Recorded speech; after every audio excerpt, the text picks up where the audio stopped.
We have been on the series of the Apostle Peter, and today I want to continue on that series. This is a topic that is a little bit sensitive because I'm talking about the life of the Apostle Peter, and many times he is looked upon as a buffoon of sorts. But I think that is a bit of an unfortunate representation. There's a lot that we can learn from him. And today I'd like to entitle this message as Apostle Peter, the Lesser Child.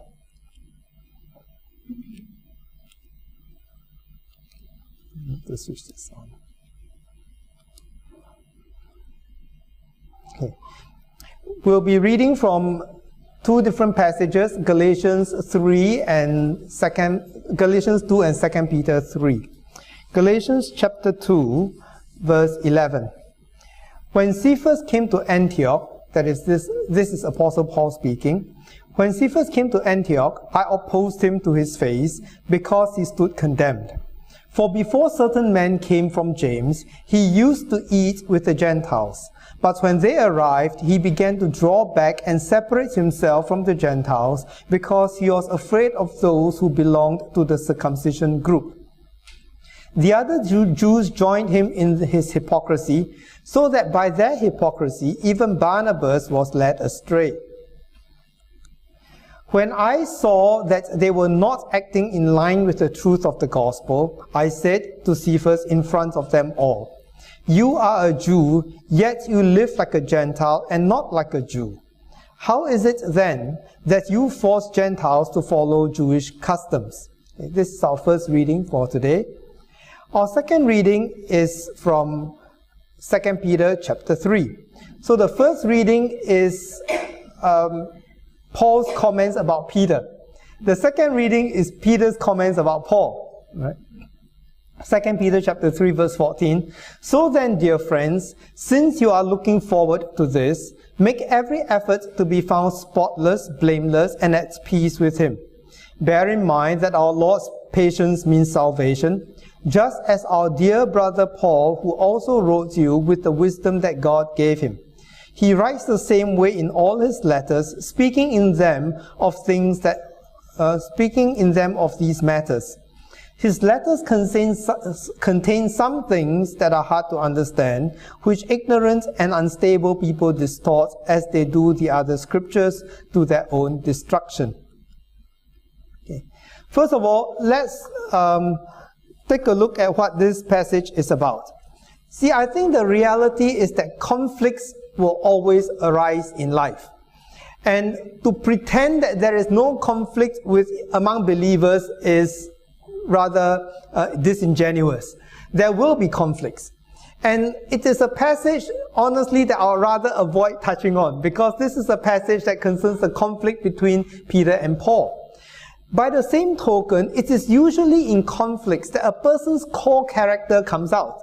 It is in conflict that you begin to see how aggressive, how kind, how they interact with one another. You know, when everything is fine, it is okay. But when there is a conflict, how do people behave? So this is a very important passage really in the early church, or in understanding the early church. In Galatians chapter 2, we actually have a conflict between two important people, Peter and Paul. Cephas is Peter's Hebrew name, and here this is the preferred name that Paul uses for Peter. So it's the same person. Now today we look at this rather difficult passage from Galatians, and then we see that Peter, after about 10 years, had certain things to say about Paul in 2 Peter chapter 3. So first of all, let's look at the events in Galatia. What happened at that point in time? Now this Galatia is probably the Galatia of the south. There were two Galatians in those days. There's a northern Galatia and a southern Galatia, and this is probably the southern Galatia. You read about these cities inside the book of Acts, about Lystra, Derbe, Iconium. These are the cities of Galatia, southern Galatia. So most people believe that Paul wrote to the churches in South Galatia. Now this incident happened in Antioch. So he was writing to the Galatians about something that happened in Antioch. Antioch, you will recall, was the place where Gentiles were converted en masse, right? The people reached out to the Gentiles in Antioch, and that was where Christianity was embraced by Gentiles. And then the Jerusalem church didn't really know what to do because they were all Jews. So what rules apply to Gentiles? So they sent a delegation to Antioch to see what was to be done. And eventually Barnabas was sent there, and Barnabas brought Saul out of exile, so to speak, to minister in Antioch. So Antioch was Paul's home base. Antioch was Paul's home base. And so he said when Cephas came to Antioch, basically it was a situation when Peter went to Antioch on a visit.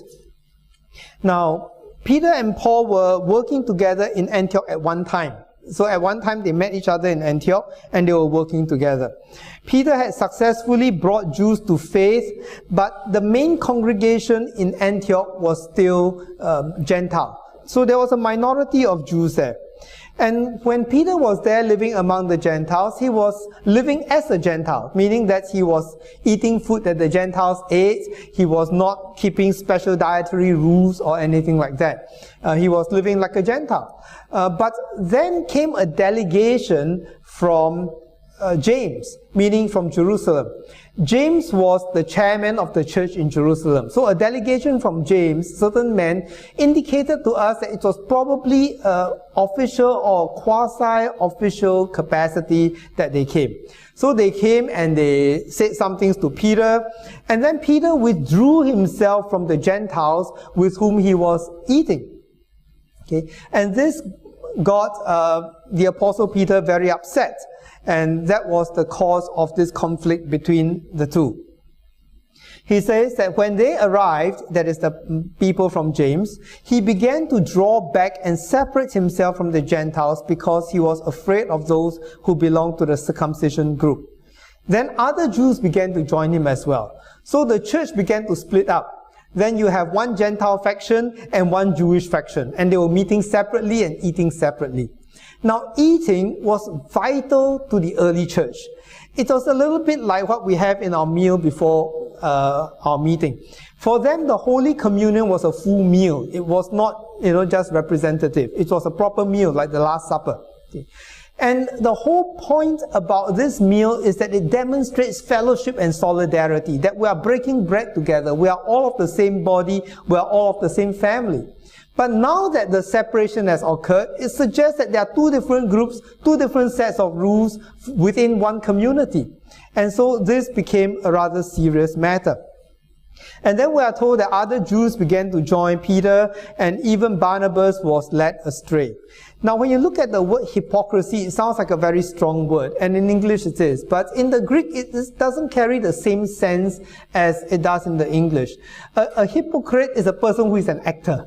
That's what it is. So it comes from the word acting, meaning that you are acting one thing here and you're acting another thing over there. Okay, so there's more inconsistency in our understanding than the word hypocrisy in our usage today. Okay, so this was what happened during that time. Now, in our day, I suppose you would be saying something like this to Peter. Okay? You'll be saying, Peter, you really mustn't eat with the Gentiles and eat all these unclean foods. And Peter will ask you, why is that so? And then the reply will come, because when you do that, you cause all our Jewish brothers to stumble. Okay. Remember we were talking about stumbling block and what that means, and how it is not necessarily bad, because Jesus was called the stumbling block. He was one that caused Israel to stumble. He did things that Israel could not accept. So there are many times when stumbling block is used in a bad sense, and there are many times when stumbling block is used more in a neutral sense. So here we have a situation where it is very easy for someone to pressure Peter not to eat with the Jews, not to eat the Gentiles, because the Jews are going to be very offended by your course of actions. I can imagine if I were the advocate from James telling Peter, and don't forget that your main ministry is among the Jews. So you need to behave in such a way that Jews find you acceptable. Paul's ministry is to the Gentiles, so even if you were to offend the Jews, it doesn't matter. But your ministry is among the Jews, and therefore you need to be extra sensitive to the Jews. And again, all these things can sound very reasonable. And I think this is why Peter sort of went a little bit off target at that point in time. There was no question in the minds of the early church that the Gentiles could eat whatever they want. They had already decided at that time that Gentiles need not be circumcised. The big but is this: what about Jewish Christians? Do Jewish Christians keep Jewish laws or do not keep Jewish laws anymore? What about babies that are born to Jews? Do you circumcise them or do you not circumcise them? Do you circumcise them like Jews or do you not circumcise them like Gentile Christians? Okay, so there was a big debate going on. So actually this was right in that dividing line. So it is quite clear Gentiles don't have to keep dietary laws, but the Jews have been keeping dietary laws all along. Now that Jews are converted, do they now begin to live more like Gentiles or not? And so Peter was persuaded by this group not to live like the Gentiles. But Paul says, but that is not being consistent. Before these guys came, you lived like the Gentiles. You did not separate yourself from the Gentiles. But now that these people come, you separate yourself, and now we have two different camps in the Christian community. So he said, when I saw that they were not acting in line with the truth of the gospel, I said to Cephas in front of them all, you are a Jew, yet you live like a Gentile and not like a Jew, meaning that before the Jews came, you lived like a Gentile. How is it then that you force Gentiles to follow Jewish customs? So by creating this division within the church, they created a first-class, second-class situation. The first-class Christians were the Jews who also kept circumcision and the dietary laws, and by way of concession, you Gentiles don't have to be circumcised, don't need to keep the dietary laws. So they created this first and second-class situation within the church community.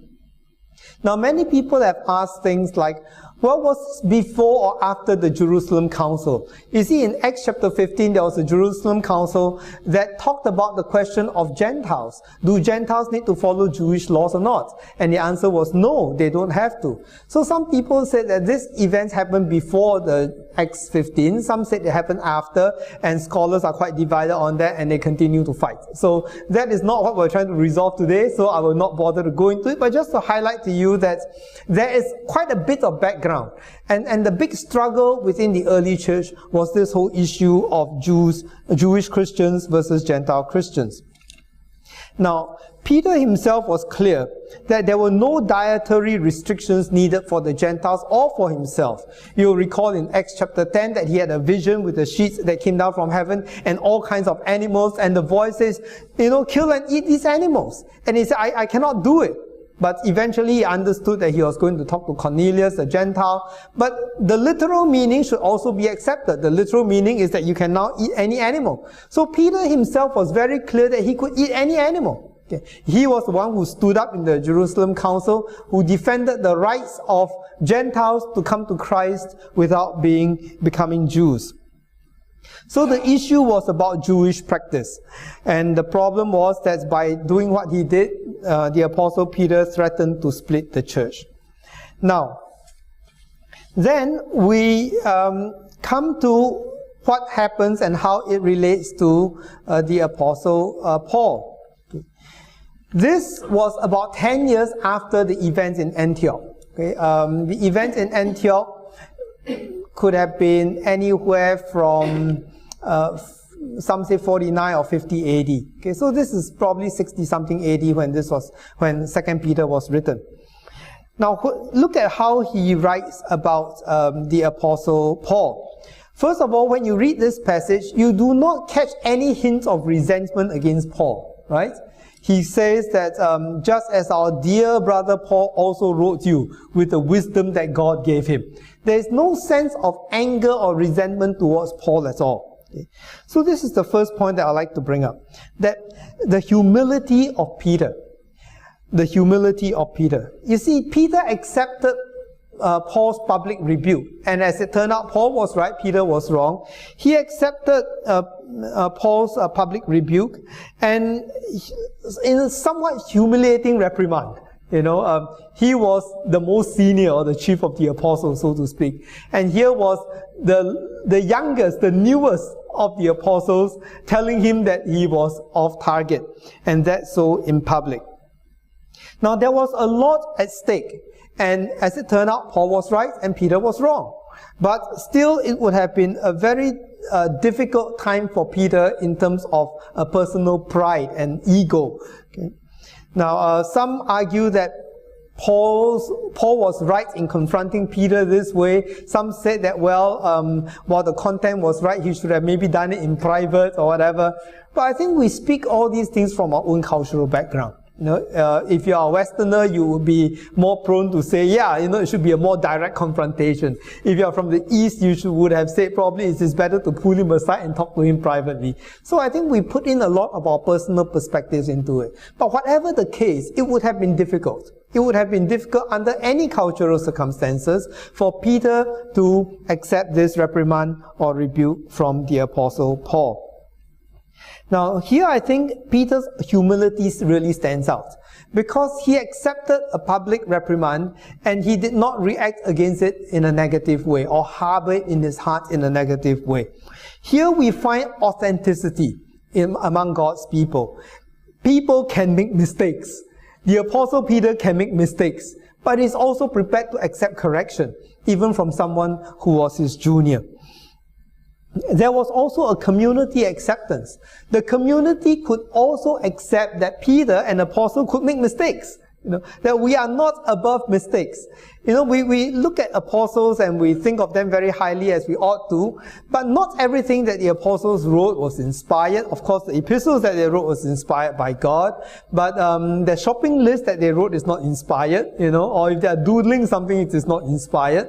So they are ordinary people like us, prone to mistakes and capable of stumbling and tripping and doing the wrong things. Now, there are times when we have to take a public stand for the truth, and I think this was the case for the Apostle Paul. He had to take a public stand. You see, if we never stand for truth, I think it demonstrates only one thing about us: cowardice.